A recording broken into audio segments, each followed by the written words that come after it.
We are a social media campaign focusing on raising awareness of teenage loneliness within our community. We hope to build a tool that lets people know they belong, aren't alone, and can get help or help others. Today, we are here with Mrs. Goswami to inform us what this means. What could be some risk or protective factors of it, how it may affect one's daily life, and resources to get help. Thank you so much for taking the time to meet with us today, Ms. Goswami. We are excited to know more about your expertise. Could you tell us a little bit more about yourself and what you do? Yes, I am a licensed marriage and family therapist, and I currently work in private practice, where at this stage of my career, I see clients for counseling ages 18 and above for individual therapy. In the past, I've worked extensively with adolescents, beginning when I worked for several years at a school for kids with emotional and behavioral problems. And while I was working at that school, I was getting my master's degree and becoming a counselor, becoming a therapist. And then after I got my master's degree, I worked in a residential facility. So this was for about a year. This was a facility for kids that were having severe problems. So they went and they lived at the facility. And these were kids and adolescents. And then after that, I lived in Dallas, Texas for a little while, where I worked for the school district in Dallas. And we had a program in Dallas called the Youth and Family Centers, which were combined mental health and medical clinics that were on the campuses of the schools across Dallas. And I was a therapist there. And what would happen there in Dallas is if the teachers thought any of the kids were struggling, they could recommend them for counseling. And then we would provide those services, the Dallas Youth and Family Centers. And so I did that for about a year and a half, and then came to Las Vegas. And my first 5 years in Las Vegas, I worked at Bridge Counseling and Associates. I was working with both adults and adolescents. And the adolescents I was working with at Bridge, these were kids that were struggling with drugs and alcohol, and sometimes mental health issues as well. And so I did that for 5 years. And then I went into my own practice, which I've been in private practice now for 12 years. And the first years of my practice, I did continue to work in individual therapy with adolescents. And then in recent years, I simplified my practice to 18 and above. Wow, you have like the whole realm, the whole age group going for you. Yeah, right. Thank you. Your work seems very engaging, and we are glad we get to know about your experience with mental health and, of course, more specifically, teen loneliness. Could you please tell us how you would define loneliness? I would define loneliness as a sense of not feeling connected to other people, not feeling close to other people. And, also loneliness could be not feeling connected to a larger community, feelings of isolation. And I think not experiencing the feeling that the people around you understand you, know you, get you. And I also think it could be not enjoying people. Mm-hmm. If you're spending time with the people and you don't feel like I'm enjoying their company, even if there's people around you, even if they're being nice to you and they like you, if you don't feel like you're enjoying their company, you can still feel lonely. Mm-hmm. So enjoying the people you're around and enjoying the company of others is part of not feeling lonely, I think. Mm-hmm. Okay, so as a therapist, you work with people who are struggling with their mental health, I assume. And yes. Have you seen any correlations between loneliness and other issues regarding like mental well-being? Absolutely. Our connection to other people, the quality of our relationships is 100% connected to our mental health. So I'm a licensed marriage and family therapist, and marriage and family therapist, I do individual therapy now. Marriage and family therapist, even though it says marriage and family, a lot of times we've done a lot of different things in that in our career, but we still, do individual work. But one of the parts of our training, one thing that is special in the training of marriage and family therapists which that's different from other kind of therapists, although they may get this training too, but is we look at the systems and the relationships. So that in our training is very powerful. The systems in people's lives, the quality of their relationships, their connections with others. So relationships are a big part of being a marriage and family therapist, and understanding how mental health issues occur in the context of interpersonal relationships and lack of. So absolutely, if people don't have positive, close relationships in their lives, that's correlated with anxiety, depression, sleep disturbance, and more. Right. And struggles, yeah. So would you say adolescents are most likely to experience loneliness? If so, what factors directly lead to it that other age groups aren't exposed to them as often? So I don't know that I would say adolescents are more than any other group, most likely to be lonely. I would not say that, because you can have, the elderly could be very lonely. They can be more isolated. People in rural communities, adults come in for therapy with a lot of loneliness. But I would say that adolescents are vulnerable to it for sure. And then you asked me what factors would contribute to that. Yes. Okay. So I think factors that can contribute to that is adolescents they can be at a stage of life where they're trying to figure out who they are. And part of being able to connect with others is knowing yourself and is having a certain level of acceptance of yourself, because then that helps you choose friends that are right for you. You gravitate towards the people that have things in common with you. And so I think during the adolescent phase, people are still trying to figure that out. Mm-hmm. Young people are trying to figure that out. So it can make it harder to kind of know what friends to gravitate towards. And then in current times, with a lot of stuff is online, a lot of stuff is electronic. So what I feel like I and my colleagues have observed is it seems to us that we have seen a lot more adolescents be a lot more nervous and anxious about face-to-face interactions, and to even avoid face-to-face interactions because of the anxiety, because they get really used to communicating via text and online. And so then it can be, they may not sharpen and develop the skills about how to connect in person. And so they're avoiding each other, and they're out of anxiety at times. By avoiding, I mean avoiding interacting in real life with each other, and getting really, really nervous about going up and starting a conversation. Sometimes when I see the high school or see young people, they can be buried in their phone and like looking down and not looking at each other. And so I think those factors, the technology of today, can make adolescents more vulnerable. Mm. Those who are lonely feel that they have nobody to talk to or that no one understands them. How can this impact their chance of getting help? So when people are in a state of loneliness, when they're feeling like no one can help them and, no one likes them or they don't belong, what that state of loneliness will induce them to be in a state of stress. Like their mind and their body will go into a stress state. And when they're in that stress state, it can be harder to do the things that will help them get out of it, right? And help them meet people. Because in this stress state, people tend to withdraw inside of themselves. They tend to avoid social contact. They also can be on high alert for threats. Like when they're really stressed out, they could read more into people's facial expressions and think like, oh, that facial expression means that person thinks I'm stupid or no one likes me. And they're on edge, looking for threat, looking for social danger, if you will. So in that stress space, they can be in that place, which can make them less likely to do the kinds of behaviors, engage in new activities, meet new people.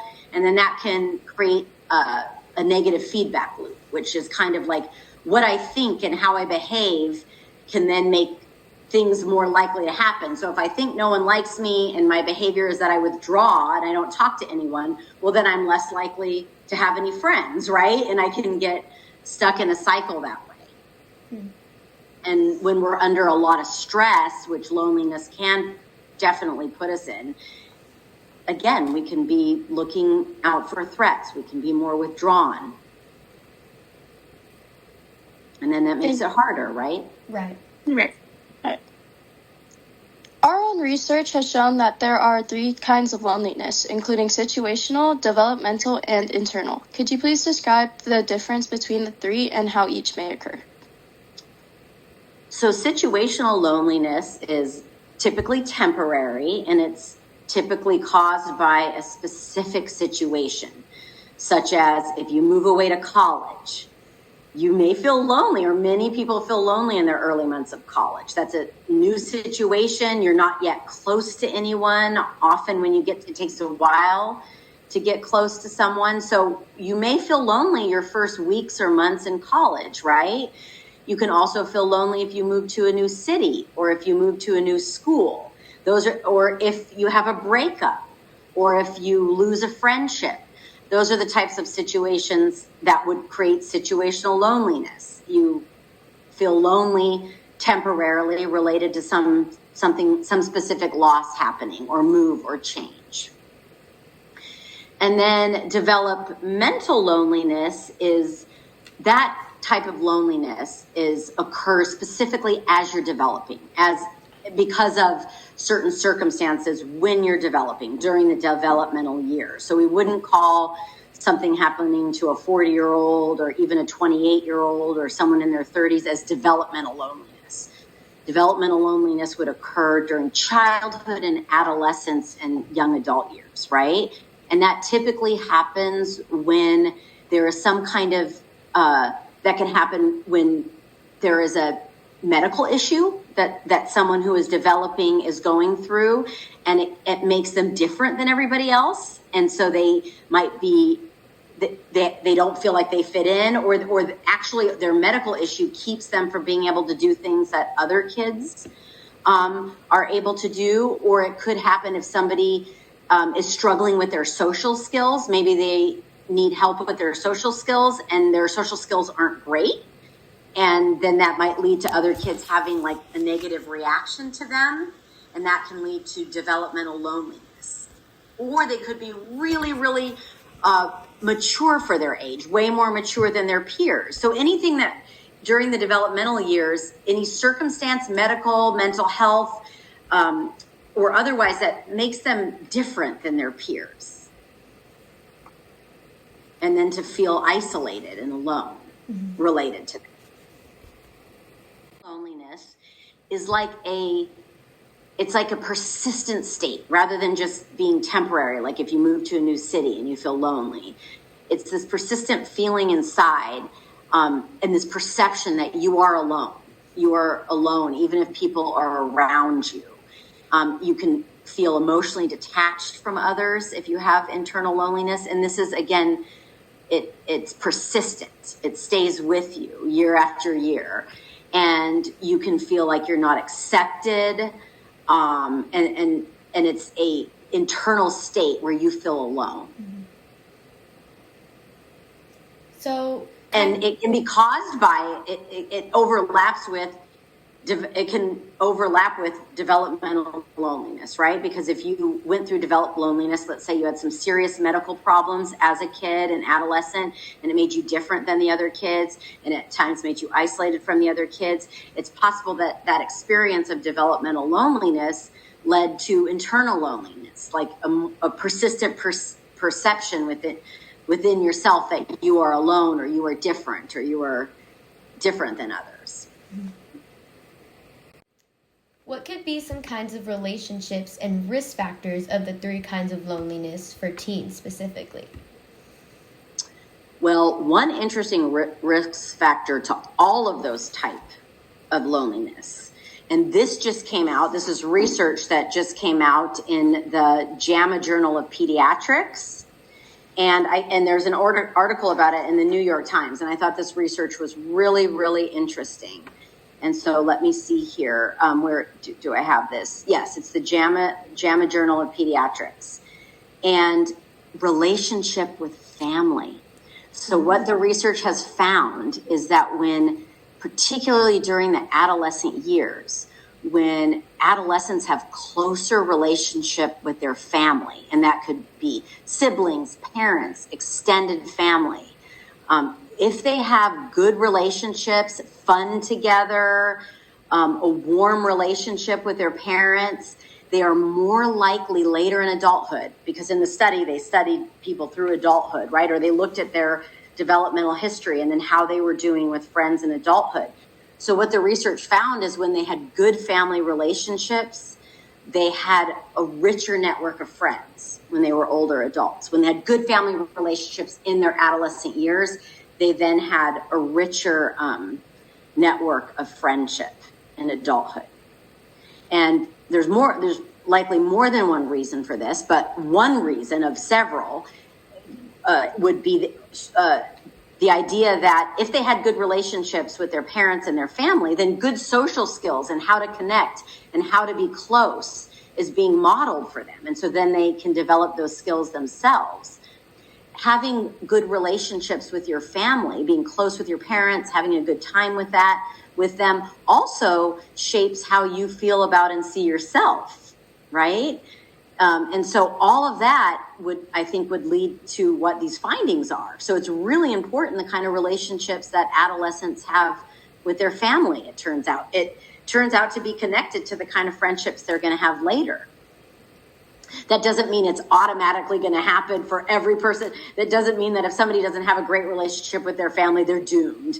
That doesn't mean that. They may have other factors like neighbors, good friends. There could be protective factors that come into play that help that. But it's very important, it looks. And that makes perfect sense to me, being a therapist. From all the years of doing therapy, I could definitely see that. So a risk factor could be an adolescent that does not have close relationships with their family. They are at risk for loneliness. Mm-hmm.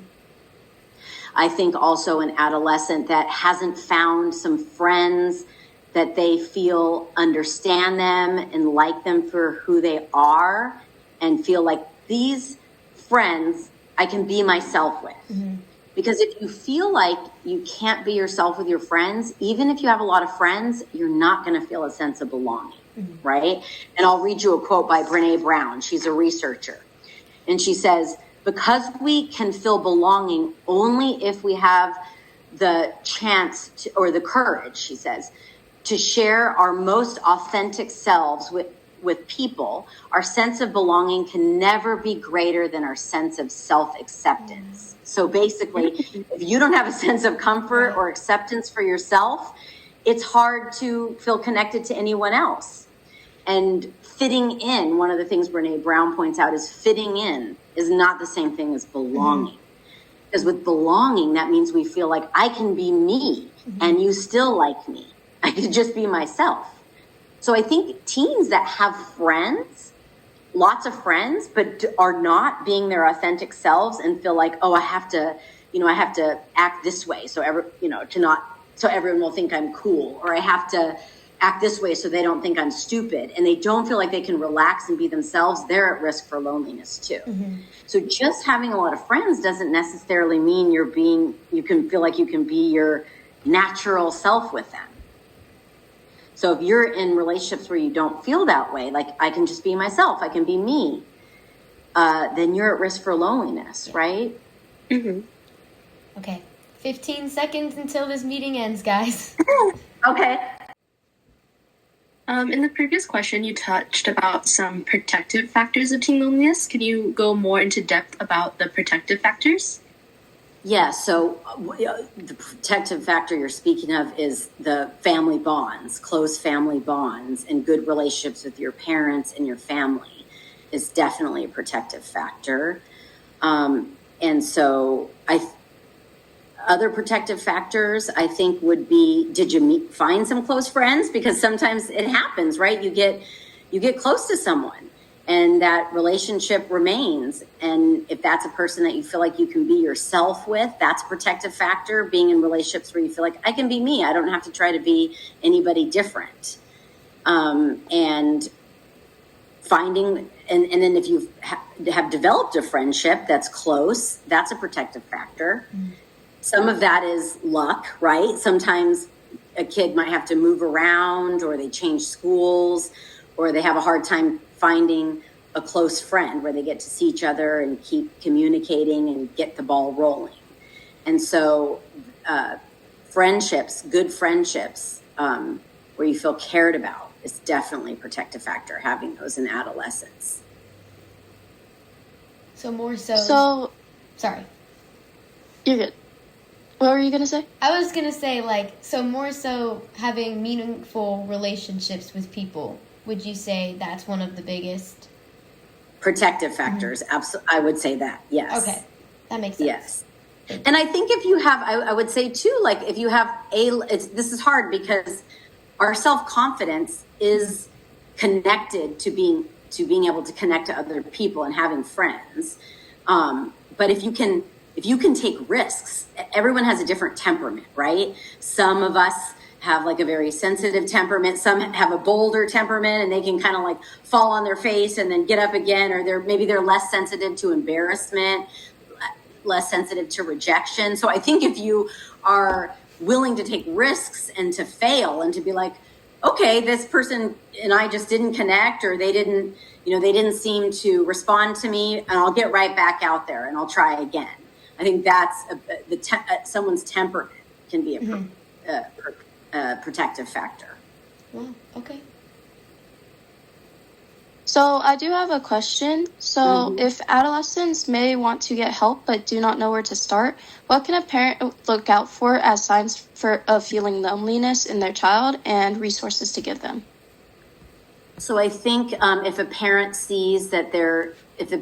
is seeing that their child doesn't have friends that they enjoy, if their child's mood is low a lot of the time, if their child spends a lot of time by themselves and doesn't seem to have any invitations to go out and hang out, or come to them and say, I want to hang out with so-and-so. Can we get in touch? Can we make something happen? If they're not seeking out, hanging out, or receiving invitations that they want to go to, if they're spending a lot of time by themselves, and if their mood is really low, those would all be signs.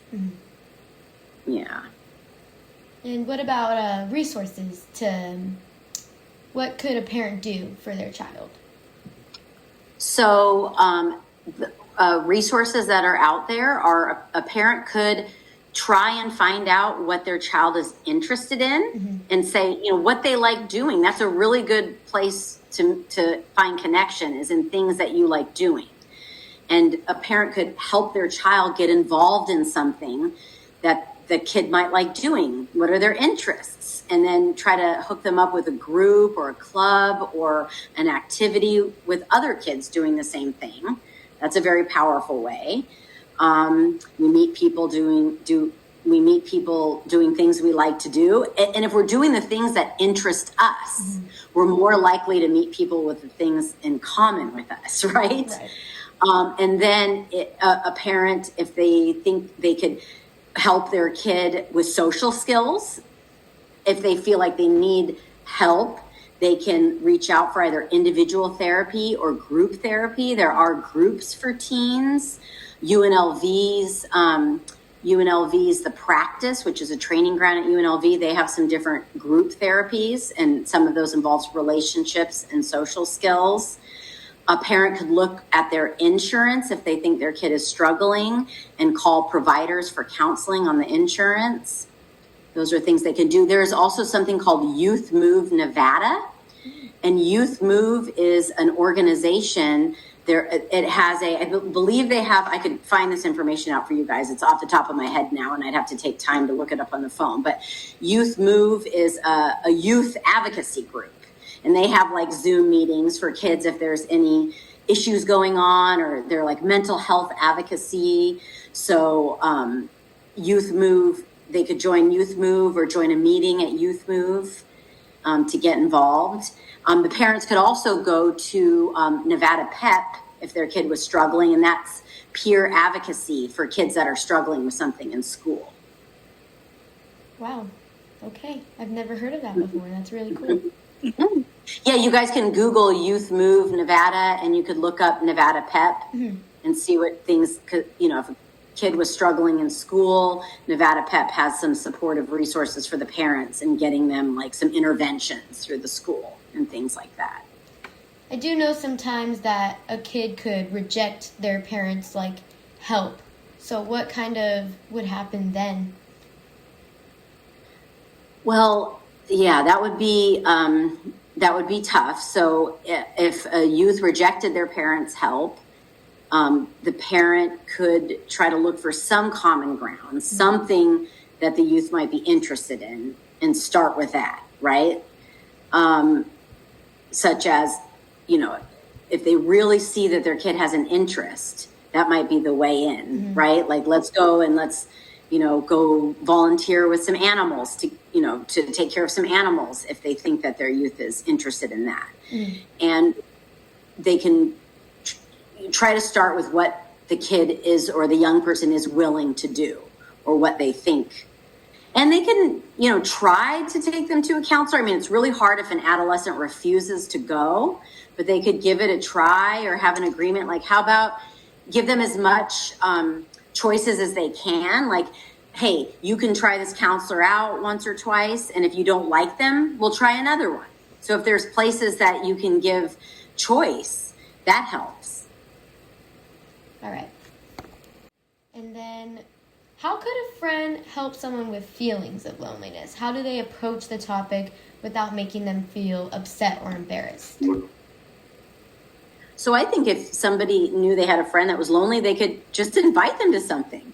They don't have to, they could say, why don't we go for a walk? Or why don't we go get coffee at Starbucks? Or call, why don't we do a FaceTime call? They could just simply try and hang out with this person and spend time with them. They could also host things like gatherings. And that would help, I think. There's a saying, it's like when someone's depressed, there's a saying like, you don't just tell a depressed person to go for a walk, take them for a walk, right? So you could take them to do things and make plans and check in on them. Hi, how are you doing? How was your day, right? If someone refuses help, what is the best thing you could do in interest of the person and yourself? So I think, are we talking about like if you're an adolescent and your adolescent friend refused help, or if you were an adult and your kid refused help? I think we covered the other one. Both? Okay. So I think if someone refuses help, you want to, continue to interact with them with respect, right? Like, you don't want to, say you're wrong and you need help, and you don't want to get into you don't want to move into critical with them or get into a power struggle with them. You may want to find what are they willing to do and start there, right? If you're an adolescent and you have a friend that you think needs help, and you're a teenager and your teenage friend, you think this friend needs help. If it's an issue of health and safety, if it's an issue where you think this person is in danger, then you're going to want to get a trusted adult involved because you're going to need some help and support and guidance. So if they are in danger and they refuse help, you want to go tell someone. You want to talk about your concerns to the school counselor or even your parents to get some guidance on what to do for this person. If it's not life-threatening or if it doesn't feel dangerous, if they refuse help, you can just accept that. And you can go back to checking in like a couple weeks later. Hey, are you still feeling that way? You can try to include them in things, but definitely if it's health and safety, get a trusted adult involved and get some help for yourself in helping them and let yourself get guidance. Right. But yeah, if they say no and it's not health and safety, just respect it. Don't, fight about it. Just say, okay, well, let me know if you change your mind, and you can continue to be caring towards them and reach out and see how they're doing or include them in things. You kind of answered this question before, but I just wanted to ask again. What would getting assistance for loneliness look like, and how long or would this process take? So getting assistance for loneliness could look like anything. It might not always be therapy. It could start with joining a youth group, or joining a club, or joining some activities. That could be a baseline, like first line start. And it could take a while. It could take a while, because here's something interesting too that you guys can look up this research and put it on your website, because I think this information helps normalize for people. It takes a lot of repeated contact before a friendship develops. So it takes seeing somebody multiple times in this space. I don't know what the research shows, but it was like exactly the number, exactly the number of times the research said, but it was repeatedly seeing the same people in the same place and crossing paths. So if you join a club or you join an activity, don't expect like after 2 meetings, you're going to feel really close to everybody. Keep going, and repeated contact with people over time will help build those connections. So that's what helps. And could you say the question one more time? I apologize, just to help. So, like, how long would this process take? So again, the repeated contact would take a little while before you felt close, right? I mean, how many times did you go to a first club meeting? Were you immediately close to everybody? Or did that develop, right, when you worked on a project, when you kept seeing each other? So it would take a little while. It would take a little while. And also it's good to keep going, and it's good to try to see that person as much as you can in the beginning stages, right? With the club activities or wherever, or hanging out, right? Keep it consistent. Don't let months and weeks go by before you invite someone you made friends with out to hang out. You want to, see them often in the beginning to help establish the friendship.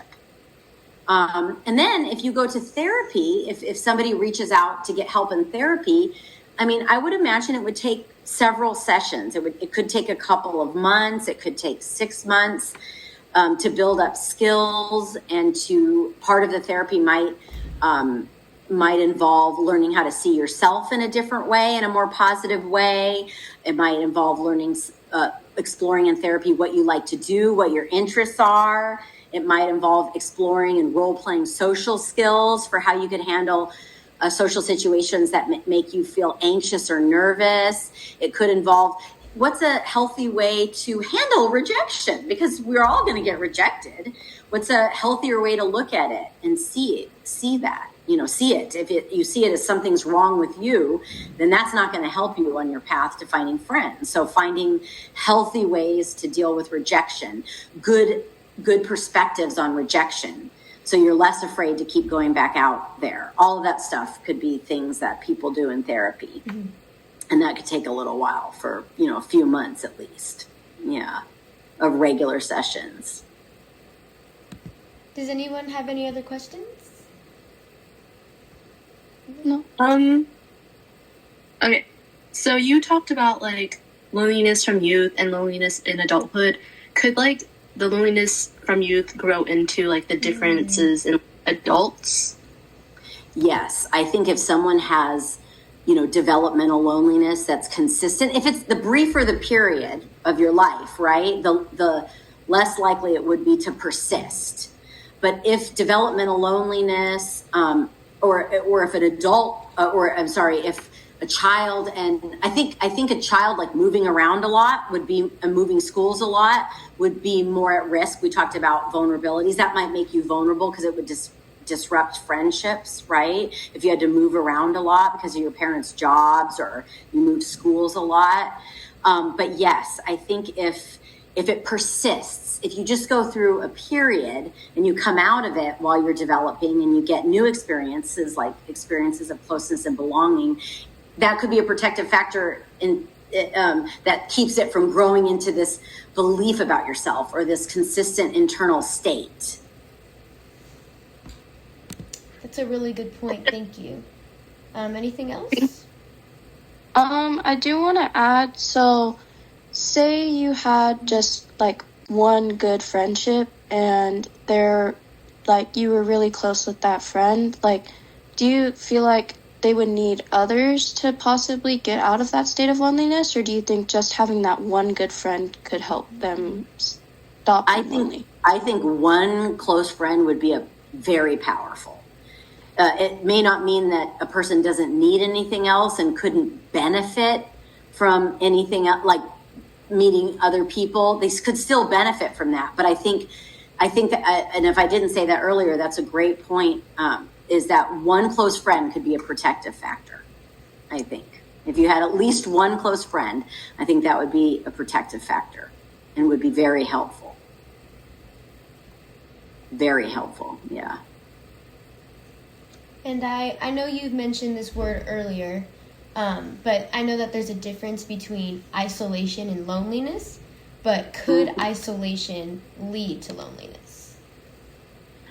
Well, I would say, and I'm going to quote my colleague who sent me an email. I actually asked my colleague who she's currently working with teenagers. Her name is Wendy Corrado. And I have an email from her here where she told me about the different kinds of things that she does when she works with loneliness. It's not very long. Would you guys like me to read it? Yes. Yes, please. Okay. So this is from Wendy Corrado. She's a licensed therapist and she currently sees teens. And she said, when I work with teens experiencing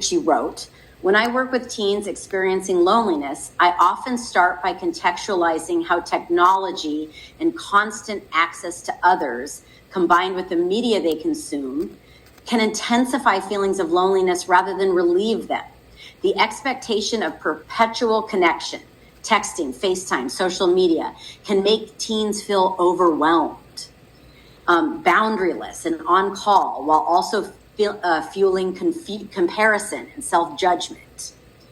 And this is the part that answers your question. I begin by clarifying the difference between solitude and loneliness. So rather than isolation, I would say there's a difference between solitude and loneliness. Isolation is a different thing, and I'll get to that in a second. But solitude, there's a difference between solitude and loneliness. Loneliness is the painful experience of feeling alone, whereas solitude is a chosen state that supports self-connection. Learning to tolerate and value solitude, that means like time alone with yourself, where you're reading a book, where you're thinking, where you're going for a walk. Solitude is actually can help you connect with yourself, is what she's saying, right? It can actually strengthen a teen's capacity to form meaningful relationships with others. Because remember, if your connection to yourself and your self-knowledge and self-acceptance is stronger, and self-comfort with yourself, and your awareness and understanding of yourself, it's going to be easier to connect to others.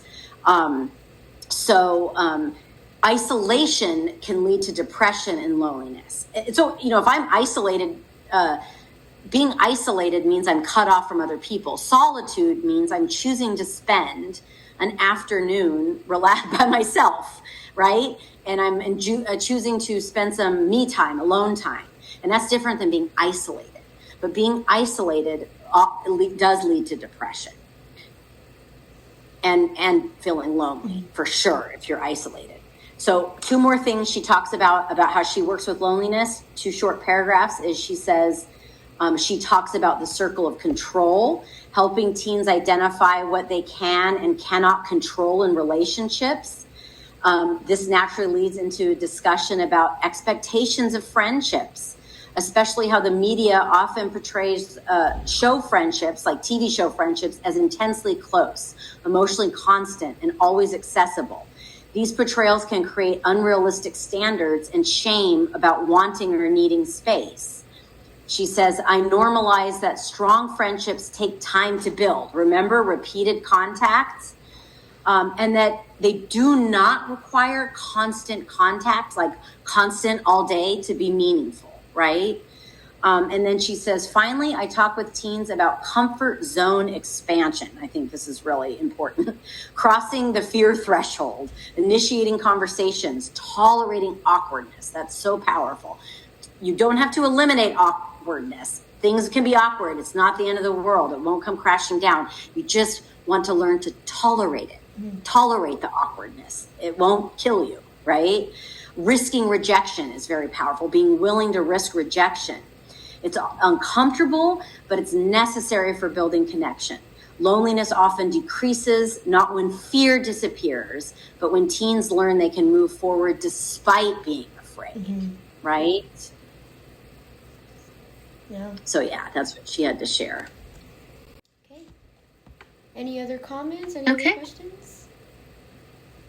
Do you have any last notes you want to include, Ms. Goswami?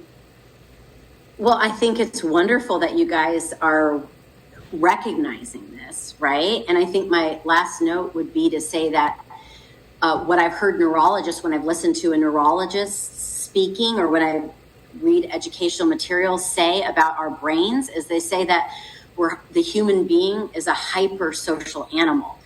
And they say, we don't just use the word social, we say hyper-social.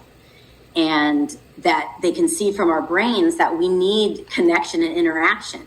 It doesn't mean you have to be an extrovert or like to be around big crowds. It just means that you need to have some connections in your life, and that we need that. So what you guys are working on in this project, relationships, and are key to mental health and mental well-being. Good relationships are one of the pillars of mental health and being well. We must have them. And there's a study by Harvard. It's the longest running study. It's been over 75 years, study on human happiness, where they followed people for years and years. It's so long that the original researchers aren't alive anymore because it's been over 75 years. But the factor that they found for well-being, for like happiness, for rating your life as a happy life, the most important factor was good relationships. Above fancy job titles, lots of money, above everything. Not that those other things like our health is important, right? That can also connect to our well-being. But that if we have good relationships there, that is the most powerful factor for how happy we feel. More than material things and achievements and prestige. A great important topic that you guys are looking to help teenagers on. Thank you. And if you intervene young, because what we learned about the developmental loneliness, that's going to be so powerful, right? And so in addition to what Wendy said, I think another intervention from the research in the JAMA Pediatrics Journal is we want to also try to help with family connection. That can help when people are in their teen years and improving their relationships with their parents and their family. So that might be something that they work on in therapy too. I forgot to say that earlier. No, that was great. Thank you.